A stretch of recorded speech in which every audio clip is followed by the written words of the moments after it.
A brief history of time summary इन हिंदी। लेखक Stephen Hawking. दोस्तों, यह किताब ब्रह्मांड यूनिवर्स के रहस्यों को समझने की एक कोशिश है। कैसे समय शुरू हुआ, ब्रह्मांड का निर्माण कैसे हुआ और हम इसमें कैसे फिट होते हैं। तो आइए इस किताब की रोचक समरी पढ़ते हैं। एक, the universe and its origin, ब्रह्मांड और इसकी उत्पत्ति। स्टीफन हॉकिंग बताते हैं कि ब्रह्मांड की उत्पत्ति बिग बैंग थ्योरी से हुई थी, एक विस्फोट जिससे समय और स्थान की शुरुआत हुई। उदाहरण, जैसे गुब्बारा फुलाने पर वह हर दिशा में फैलता है, वैसे ही ब्रह्मांड भी फैल रहा है। दो, टाइम हैज अ बिगिनिंग, समय की एक शुरुआत है। हॉकिंग के अनुसार समय की शुरुआत बिग बैंग के साथ हुई और यह एक निश्चित दिशा में आगे बढ़ता है। समय का कोई पहले नहीं था, क्योंकि बिग बैंग से पहले समय ही नहीं था। तीन, ब्लैक होल्स, ब्लैक होल्स ऐसे क्षेत्र हैं जहां गुरुत्वाकर्षण इतना शक्तिशाली होता है कि प्रकाश भी नहीं बच सकता। लेकिन हॉकिंग ने बताया कि ये पूरी तरह काले नहीं होते, वे कुछ रेडिएशन, हॉकिंग रेडिएशन, छोड़ते हैं। चार, थ्योरी ऑफ एवरीथिंग, सब कुछ समझाने वाला सिद्धांत।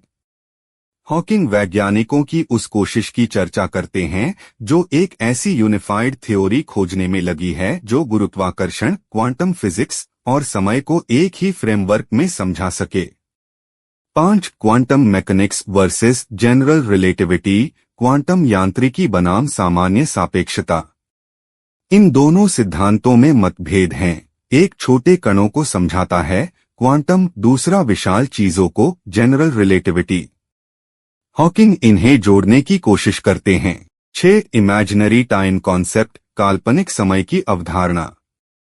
इमेजिनरी टाइम का मतलब है एक ऐसी दिशा में समय की कल्पना करना जो वास्तविक समय से अलग है। यह थ्योरी ब्रह्मांड को समझने में मदद करती है और सिंगुलैरिटी को स्मूथ बनाती है। 7, नो बाउंड्री कंडीशन, कोई किनारा नहीं सिद्धांत। हॉकिंग कहते हैं कि ब्रह्मांड का कोई किनारा या शुरुआत नहीं है, जैसे पृथ्वी की सतह, जहां आप कहीं से भी चलना शुरू करें, आपको कोई किनारा नहीं मिलेगा। 8, role of God and philosophy, भगवान और दर्शन का स्थान। हॉकिंग धर्म और दर्शन पर भी विचार करते हैं। वे कहते हैं कि अगर हम ब्रह्मांड के नियमों को पूरी तरह समझ लेते हैं तो हम भगवान के दिमाग को भी समझ सकते हैं। 9, why is the universe the way it is, ब्रह्मांड ऐसा क्यों है जैसा है। किताब ये प्रश्न उठाती है कि क्या ब्रह्मांड की रचना सिर्फ एक संयोग थी या इसके पीछे कोई गहरा कारण है। ये हमें अस्तित्व और चेतना के रहस्यों की ओर ले जाता है। 10, साइंस इज फॉर एवरीवन, विज्ञान सभी के लिए है। हॉकिंग ने इस किताब को आम लोगों के लिए लिखा है ताकि बिना वैज्ञानिक पृष्ठभूमि के भी लोग ब्रह्मांड के रहस्यों को समझ सकें। निष्कर्ष, conclusion, a brief history of time सिर्फ ब्रह्मांड की कहानी नहीं है, बल्कि इंसानी जिज्ञासा, विज्ञान की शक्ति और ज्ञान की खोज की प्रेरणादायक यात्रा है। यह किताब हमें ब्रह्मांड में हमारी जगह के बारे में सोचने पर मजबूर करती है।